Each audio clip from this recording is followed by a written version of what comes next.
Hello दोस्तों, I will discuss about matter in our surrounding, हमारे परिवेश में पदार्थ। देखो, यह जो चैप्टर है क्लास 9th की फर्स्ट चैप्टर है जो केमिस्ट्री बुक की है। इस चैप्टर को पढ़ने से पहले हम इसके बारे में जानना चाहेंगे कि इस चैप्टर को हम पढ़ते क्यों हैं। मैटर इन आवर सराउंडिंग इस चैप्टर को पढ़ते क्यों हैं और इसके पीछे रीज़न क्या है। देखो, हम चारों तरफ एक मैटर से घिरे हुए हैं, पदार्थ से घिरे हुए हैं, लेकिन हमें पता नहीं है कि पदार्थ एक्चुअली में होता क्या है और हमारे चारों ओर पदार्थ एग्जिस्ट कैसे करता है। चलो इसके पहले अपन डिफिनेशन जानते हैं, उसके बाद मैं आपको बताता हूँ। Anything occupy some space which has mass and volume and produce resistance is called matter. कोई भी वस्तु जो कुछ स्थान घेरे, जिसमें द्रव्यमान एवं आयतन हो और जो अवरोध उत्पन्न करे, पदार्थ कहलाती है। देखो, इसका मतलब हुआ कि कोई भी वस्तु जिसके पास द्रव्यमान हो और जो कुछ स्थान ग्रहण करता और उसको उठाने पे क्या होता है, वो रेजिस्टेंस अर्थात वो अवरोध उत्पन्न करे। देखो, सबसे पहले कोई भी वस्तु, जैसे अपन ए मार्कर की बात करते हैं। देखो, ये मार्कर के पास क्या है, एक वेट है, एक द्रव्यमान है, इसके पास मास है। और अगर हम अपने हाथ पे रखते हैं इसको, हाथ की सरफेस पे, हैंड की सरफेस पे, तो ये सरफेस की जो भी एरिया है उसको क्या कर लेता है, ये ऑक्यूपाई कर लेता है, ग्रहण कर लेता है। तो इसका मतलब ये भी मैटर है ना। चलो आप अपन बल्ब की बात करें। बल्ब को एज्यूम करो कि बल्ब में देखो कि हाँ, उसके पास क्या है, द्रव्यमान है, द्रव्यमान तो है उसके पास, और जो भी एरिया है वो एरिया को क्या किया गया है, वो ग्रहण कर लिया है। इसका मतलब वो भी पदार्थ है। हम उस बोर्ड की बात करते हैं। बोर्ड देखो, बोर्ड के पास क्या है, एक वेट है, इसके पास क्या है, वेट है अपना। बोर्ड के पास तो अपना वेट होगा ही, तो ये इसके पास जब वेट है और जिस वाल पे ये है और वाल के चारों तरफ का जो वॉल्यूम है, एरिया है, उसको क्या कर लिया, ये ऑक्यूपाई कर लिया। इसका मतलब ये बोर्ड भी, व्हाइट बोर्ड भी मैटर है। और चलो अब तुम अपने आप के बारे में आप एज्यूम कीजिए कि आप मैटर है कि नहीं। सबसे पहले ये देखिए, आपके पास वेट है कि नहीं, वजन है कि नहीं, और आप जहाँ पे खड़े हैं या बैठे हैं उस एरिया को आप ऑक्यूपाई किए हैं कि नहीं, मतलब उस रीजन को आप ऑक्यूपाई किए हैं कि नहीं, उसके बारे में आपको भी जानना जरूरी है। और आप अपने आप मैटर है कि नहीं, उसके बारे में आप सोचिए। देखिए, अगर आप अपने आप को एज्यूम कीजिए तो आप देख पाएंगे कि आपके पास भी वेट है, डैट इज आपके पास भी मास है। दूसरी बात क्या हो, आप जिस एरिया में हैं, आप जिस रीजन में हैं, आप बैठे हो या खड़े हो, आप उस एरिया को क्या किए हैं, आप ऑक्यूपाई कर लिए। इसका मतलब आप भी एक मैटर है, इसका मतलब आप भी एक पदार्थ है। चलो ये तो हो गया। अब हवा की बात करते हैं। देखो सोचो, हवा मैटर है कि नहीं। चलो सोचते हैं। एक बैलून आप लीजिए, बैलून में क्या कीजिए, हवा भरिए। हवा भरेंगे तो आप देख पाएंगे उसको कि उसका भी एक वेट है।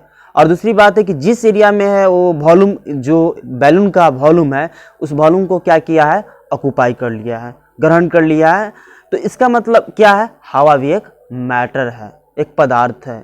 और हवा में जो भी गैसेज है, क्या वो भी एक पदार्थ है। तो इसका मतलब एक सिंपल डिफिनेशन बनाइए, according to me everything is matter. देखो, मेरे अनुसार सभी चीज पदार्थ ही है, क्योंकि इसका पदार्थ की जो डेफिनेशन है, परिभाषा क्या है, जिसके पास द्रव्यमान हो और जो कुछ स्थान ग्रहण करता हो। द्रव्यमान मतलब मास, वेट, और स्थान ग्रहण करना, या वॉल्यूम, जो उसका वॉल्यूम हो, तो ये क्या हो गया, मैटर हो गया।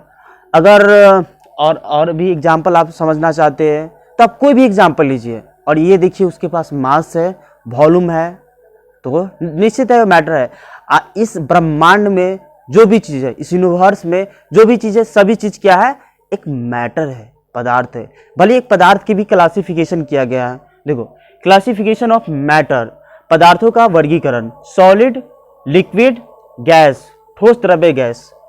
देखो, सॉलिड क्या होता है और लिक्विड क्या होता है, गैस क्या होता है। आपने कभी सोचा है कि सॉलिड ही क्यों होता है और लिक्विड ही क्यों होता है और गैस ही क्यों होता है? इसके बारे में अपन जानेंगे। पहले इसका डिफिनेशन जान लेते हैं। देखो, सॉलिड किसे कहते हैं, they have definite shape and definite volume, which has definite shape and definite volume is called solid, जिसके पास क्या हो, एक निश्चित शेप हो एंड निश्चित क्या हो, डेफिनिट वॉल्यूम हो, मतलब निश्चित आयतन हो, वो क्या कहलाता है, सॉलिड। मतलब देखो एक बात आप अपने आप को जूम कीजिए, आप सबसे पहले आप जब पढ़ रहे थे आप अपना एग्जाम्पल लीजिए, क्या मैं सॉलिड हूँ? देखिए आपका जो चेहरा बनाया गया उसको एक शेप दिया गया, एक आकार दिया गया है, दिया गया। वॉल्यूम की बात कीजिए, और आपके जैसा आपका पूरा शरीर हुआ, जब आप बैठते हैं तो क्या है कि निश्चित उसका जब उस चीज को क्या कर लेते हैं, आप ग्रहण कर लेते, वही तो वॉल्यूम कहलाता है ना। तो वॉल्यूम उसको कहते हैं जो चीज पे आप बैठते हैं, चाहे ये ब्लैक बोर्ड है, व्हाइट बोर्ड है, तो जिस एरिया को ग्रहण कर लेता है वही तो वॉल्यूम है, वही तो आयतन है। चलो ये तो हो गया। अब अपन बात करते हैं, जैसे लकड़ी की बात करते हैं, लकड़ी भी क्या है, सॉलिड है, उसके पास एक निश्चित शेप है, उसके पास क्या है, एक निश्चित वॉल्यूम हो, मतलब उसके पास एक निश्चित आकार है और निश्चित आयतन है, तो इसलिए वो भी क्या है, सॉलिड है। और कोई भी चीज, पेन हो गया, ये हो गया क्या बोलते हैं, मार्कर के पास क्या, एक देखो एक आकार है और इसके पास भी क्या है, निश्चित आयतन है। जब मेरे इस पे मतलब हाथ पे कि सरफेस पे आता है तो क्या है, एक निश्चित इसके पास आयतन है ना, मतलब ये आयतन उसके आयतन को, उस एरिया को ग्रहण कर लेता है, ये आयतन हो गया। चलो आप लिक्विड की बात करते हैं, मतलब आप द्रव्य की बात करते हैं। देखो लिक्विड में क्या होता है कि मतलब आप पानी की बात करते हैं, वाटर की बात करते हैं, वाटर का जो फार्मूला होता है H2O होता है, जो सभी लोग जानते ही होंगे।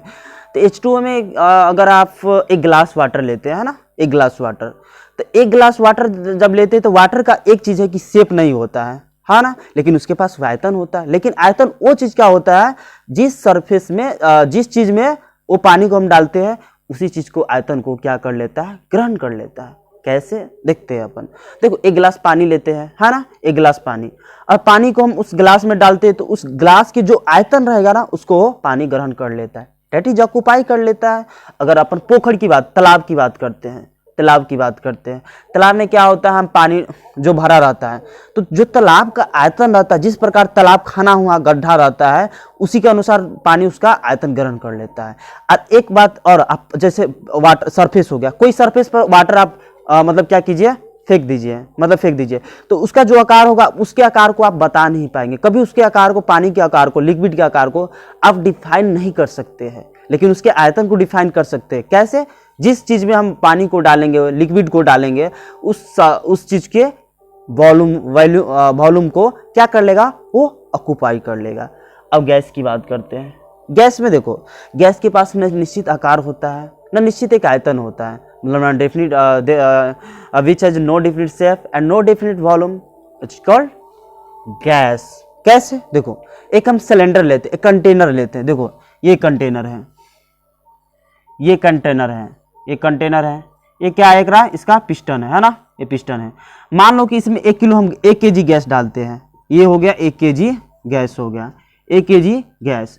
जब 1 केजी गैस हुआ, अगर हम इसमें डालते हैं, इस पिस्टन में डालते, कंटेनर में डालते हैं, ये क्या है, कंटेनर, कोई चीज जो रखता है, कंटेनर हो गया।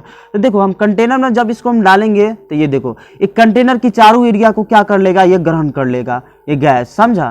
तो देखो इससे क्या हमें पता चला कि ये जो बर्तन में, जो भी कंटेनर में डालते हैं, उसके पूरे एरिया को क्या कर लेता है, वो ग्रहण कर लेता है। भले वो 1 केजी डाले, और दूसरी देखो ये दूसरा कंटेनर है, दोनों का साइज सेम ही है, और दोनों का साइज क्या है, सेम ही है। इसमें भी 15 केजी गैस हटता है, ये भी, इसमें भी 15 केजी गैस हटता है, ये भी कंटेनर, दोनों कंटेनर क्या है, सेम ही है, दोनों कंटेनर क्या है, सेम है।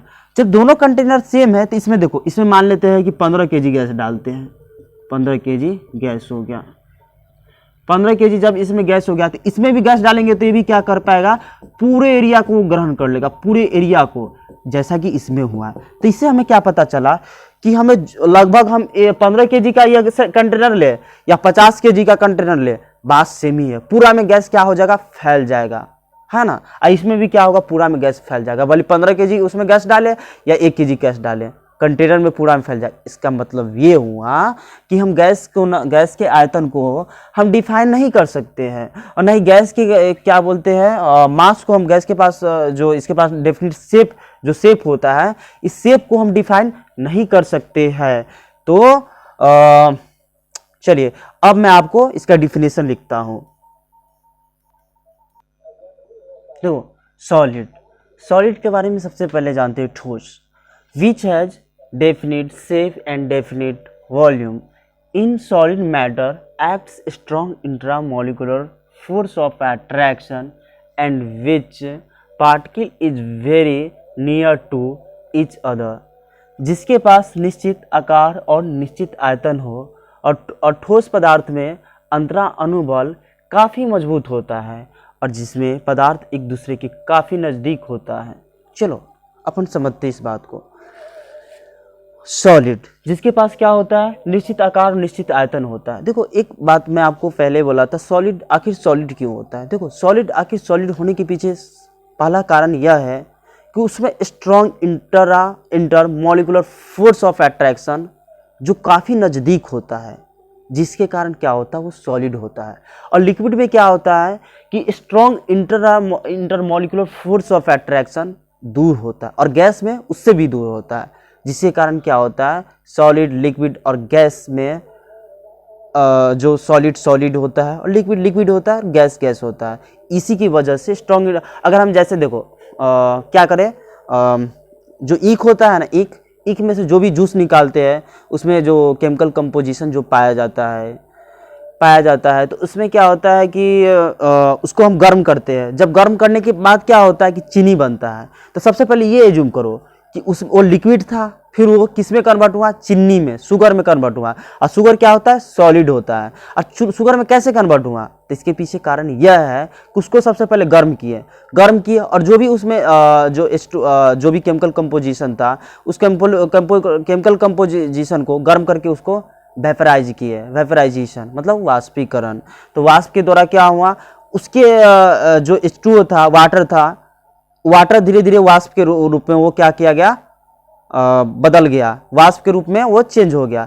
तो उसके बीच में जो इंटरमॉलिकुलर फोर्स ऑफ अट्रैक्शन, जो strong intermolecular force of attraction होता है, वो क्या हुआ, नज़दीक आ गया। वो नज़दीक आने के कारण क्या हो गया, वो चीनी के रूप में कन्वर्ट हो गया, शुगर के फॉर्म में कन्वर्ट हो गया। यही कारण होता है। और अपन ये तो एग्जाम्पल समझ गए। और दूसरा देखो, इसका हिंदी होता है अंतरा अणुबल। जो अंतरा अणुबल होता है वो काफ़ी उसके नज़दीक होता है सॉलिड में, इसलिए सॉलिड होता है। तो सॉलिड के बारे में आप लोग सोच लेंगे क्या, भाई एक सॉलिड मैं भी हूँ। आप अपने आप को एज्यूम कीजिए कि मैं एक सॉलिड हूँ। तो सॉलिड आप कैसे हैं, क्योंकि आपके पास एक निश्चित आकार है और आपका जिस एरिया में आप बैठे हैं और जिस एरिया में आप खड़े हैं तो वो उसका आयतन हो गया, मतलब वॉल्यूम हो गया।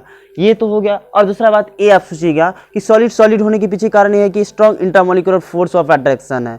जैसे अपन आपको जो हम कैसे बने, देखो हम एक सेल से मिलकर बने हुए हैं। जो हमारे एक्सटर्नल पार्ट है, मतलब बाहरी पार्ट है, जो एक सेल से मिलकर बना हुआ है। तो आप देखिए कि सेल क्या है, एकदम निकट है। अगर हमारा सेल अगर निकट नहीं होता तो हमारा क्या, हम ऐसा नहीं दिख पाते, हम ऐसा दिख पाते, हमारा एक शेप हो पाता, नहीं हो पाता है।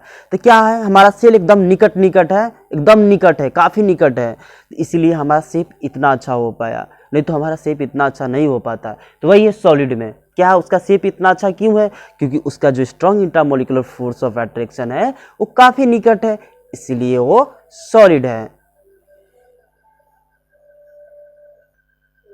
एक्शन देखो, सबसे पहले प्रॉपर्टीज ऑफ सॉलिड मैटर, इसके बारे में जानना जरूरी है, क्योंकि ठोस पदार्थ का जो गुण क्या क्या होता है तो इसके बारे में अपन जान लेंगे तो और अच्छा रहेगा, है ना। तो पहला जो इसकी प्रॉपर्टीज होती है, density of solid matter, that is अर्थात ठोस पदार्थ का घनत्व। देखो घनत्व क्या होता है, कभी सोचे, देखो कभी कभी आपने किसी के मुंह से सुने होंगे, हाँ आपके बाल का डेंसिटी बहुत ज़्यादा है। तो इसका मतलब क्या हुआ, आपके सर पे बाल की जो नंबर्स है उसकी नंबर्स की संख्या बहुत ज़्यादा है ना। और दूसरी बात अगर हम ऐसे डिफाइन कर दी, और दूसरी बात देखो डेंसिटी सॉलिड मैटर में ज़्यादा डेंसिटी क्यों होता है। देखो सबसे पहले ये density of solid matter is very high, ठोस पदार्थ का घनत्व उच्च होता है। कैसे होता है वो पहले जानते हैं। देखो ठोस पदार्थ में एक चीज़ आपने पहले ही जान लिया होगा, ठोस पदार्थ में ठोस क्यों होता है, क्यों होता है, strong intermolecular force of attraction. देखो और ठोस पदार्थ में strong intermolecular force of attraction क्या होता है, काफी निकट होता है, जिसके कारण क्या होता है, इसकी डेंसिटी क्या होता है, हाई होता है, डेट इज उच्च होता है, अर्थात उच्च होता है। तो डेंसिटी का जो फॉर्मूला होता है mass by volume, that is अर्थात द्रव्यमानवाय आयतन। और इसकी जो वॉल्यूम होता है, वॉल्यूम बोलते हैं अपन, जो वॉल्यूम जो आयतन होता है उसको किस में एक्सप्रेस किस करते हैं, मीटर क्यूब एंड लीटर में। आयतन को मीटर क्यूब एंड लीटर में व्यक्त किया जाता है। तो आपने समझ लिया होगा कि डेंसिटी क्या होता है। डेंसिटी वो चीज़ जो सॉलिड में होता है जिसमें strong intermolecular force of attraction high, मतलब बहुत निकट होने के कारण क्या होता है, strong intermolecular force of attraction ऊंच होता है, और इसकी डेंसिटी भी क्या होती है, हाई होती है। तो आपने एक ही फंडा है, डेंसिटी हाई होने के पीछे सॉलिड मैटर में क्या होता है, इसका strong intermolecular force of attraction high होता है, इसलिए इसकी डेंसिटी हाई होता है। देखो SI unit of density, density का एसआई यूनिट क्या होता है। सबसे पहले अपन जाने थे इसका डेंसिटी का जो फॉर्मूला होता है मास बाई वॉल्यूम होता है। तो मास का जो यूनिट होता है क्या, केजी, या दूसरा ग्राम में भी इसको एक्सप्रेस किया जाता है। और वॉल्यूम, वॉल्यूम का अपन एक्सप्रेस जो यूनिट था किस में एक्सप्रेस किए थे अपन, मीटर में, मीटर क्यूब में, और अदर क्या था, दूसरा क्या था, लीटर में। तो अपन ये जो अगर केजी में अगर हम इसको एक्सप्रेस करते हैं मास का जो एसआई यूनिट, जो मास का यूनिट होता है, तो वो केजी में करेंगे तो वॉल्यूम में हमारे वॉल्यूम में हमें लीटर में, वॉल्यूम में हमारे मीटर क्यूब में लेना पड़ेगा। तो इसका एसआई यूनिट क्या हो जाएगा, केजी पर मीटर क्यूब। अगर हम इसकी बात करें, अगर हम इसको ग्राम में लेते हैं, ग्राम में अगर लेते हैं मास को तो ग्राम में, तो इसका वॉल्यूम क्या हो जाएगा, लीटर में कन्वर्ट हो जाएगा। तो इसका क्या हो जाएगा, ग्राम पर लीटर हो जाएगा। सेकेंड प्रॉपर्टीज है solid matter has definite shape and definite volume, that is अर्थात ठोस पदार्थ की आकृति और आयतन निश्चित होते हैं।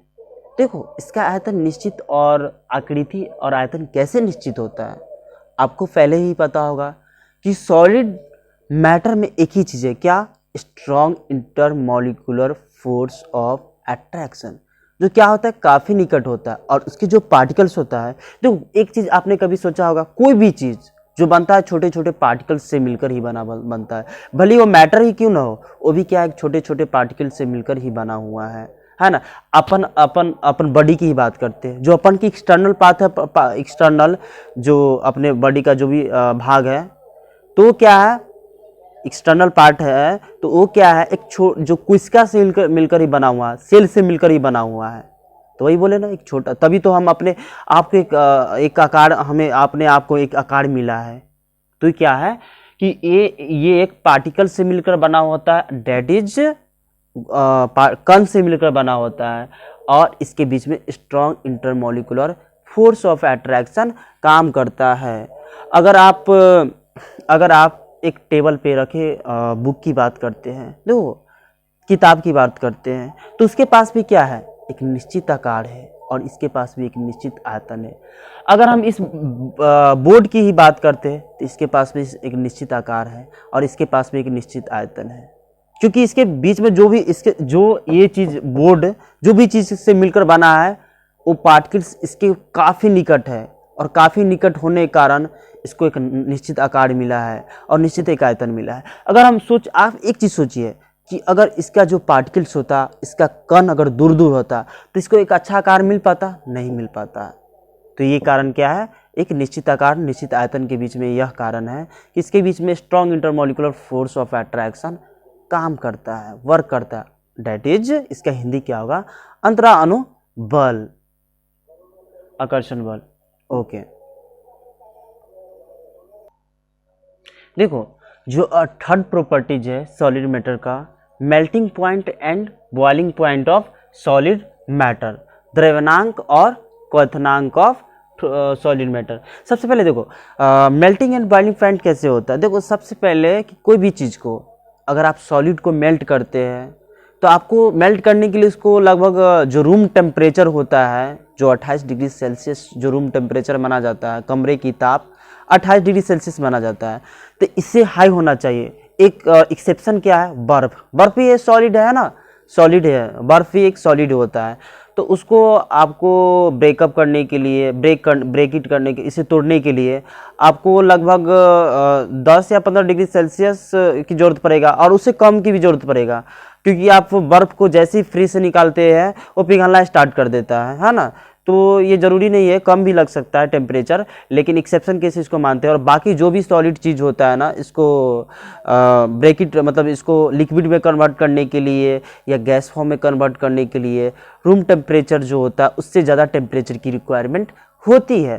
तो देखो क्यों होती है, क्योंकि देखो जो बर्फ़ होता है, एक चीज़ आपने ये चीज़ सोचा है कि जो बर्फ हम क्या चीज़ सोचे थे, बर्फ में strong intermolecular force of attraction जो दूर दूर होता है और सॉलिड के कंपेरिजन में, इसलिए इसमें जो टेम्परेचर की रिक्वायरमेंट होती है, ज़रूरत होती है, टेम्परेचर की ज़रूरत होती है, रूम टेम्परेचर से कम टेम्परेचर की ज़रूरत होती है, डैट इज अर्थात 28 डिग्री सेल्सियस जो तापमान होता है उससे कम की ज़रूरत होती है। क्यों? क्योंकि बर्फ़ के बीच में strong intermolecular force of attraction कम होता है। इसलिए अगर आप दूसरे सॉलिड की बात करें तो आपको क्या होता है, उसमें strong intermolecular force of attraction काफ़ी निकट होता है, डैट इज अंतरा अणु बल, आकर्षण बल। तो क्या होता है, काफ़ी निकट होने के कारण इसको रूम टेम्परेचर से ज़्यादा तापमान की जरूरत पड़ती है, डैट इज 28 डिग्री सेल्सियस की जरूरत पड़ती है। तो अपन सबसे पहले पढ़ लेते हैं। Melting point and boiling point of solid matter is very high due to this reason in solid matter the heat energy is adequate required to break it. मतलब ठोस पदार्थ का द्रव्यनांक और क्वथनांक उच्च होते हैं और इसका कारण यह है कि ठोस पदार्थ में अंतरा अणु आकर्षण बल इतना मजबूत होता है कि इसे तोड़ने के लिए पर्याप्त ऊष्मा ऊर्जा की आवश्यकता होती है ना। बात सही है कि भाई आप सॉलिड पदार्थ को आप गर्म करेंगे तो आपको डिफिनिट है कि आपको ज़्यादा टेम्परेचर की रिक्वायरमेंट होगा। जैसे कि आप कोई भी नेफ्थलीन ले लीजिए, अगर नेफ्थलीन लेते हैं तो उसमें आपको क्या होगा, टेम्परेचर की रिक्वायरमेंट ज़्यादा होती है क्योंकि वो केमिकल्स है, इसीलिए चलो ठीक है दोस्तों, आज मैं इतना ही जो प्रॉपर्टीज है सॉलिड मैटर का इतना ही प्रॉपर्टीज बताने जा रहा हूँ। और भी प्रॉपर्टीज है 3-4 जो नेक्स्ट क्लास में मैं आपको बताऊंगा। देखो सबसे पहले यह मेरा फर्स्ट वीडियो है, इसलिए आप लोग सपोर्ट ज़रूर कीजिए। अगर आप लोग सपोर्ट करेंगे तो आगे भी वीडियो बनाऊंगा। ऐसे तो मैं वीडियो बनाऊंगा, लेकिन आप लोगों का सपोर्ट अगर करते हैं, आप लोग मुझे मोटिवेट करते हैं, तो मैं ज़रूर अच्छे से अच्छे वीडियो बनाकर आप यूट्यूब पर अपलोड करूँगा, ताकि आप लोगों का फ्यूचर अच्छा बने। आप केमिस्ट्री नहीं, आप केमिस्ट्री को रियल लाइफ जो अपनी जो ज़िंदगी है, जो वास्तविक ज़िंदगी है और एक वास्तविक घटना जो रियल लाइफ में हमेशा घटता रहता है, हर इंसान के पास रोज़मर्रा की ज़िंदगी में डेली लाइफ में जो घटता है उसके बारे में हम केमिस्ट्री से उसको कंपेयर करके बताऊंगा। इसलिए आपका सपोर्ट, तभी हम कुछ विकास कर पाएंगे और हम तभी कुछ आपको अच्छा चीज़ बता पाऊँगा और हम YouTube पे ऐसे ही वीडियो अपलोड करूँगा। दोस्तों आप मेरे चैनल को सब्सक्राइब, लाइक एंड शेयर ज़रूर करें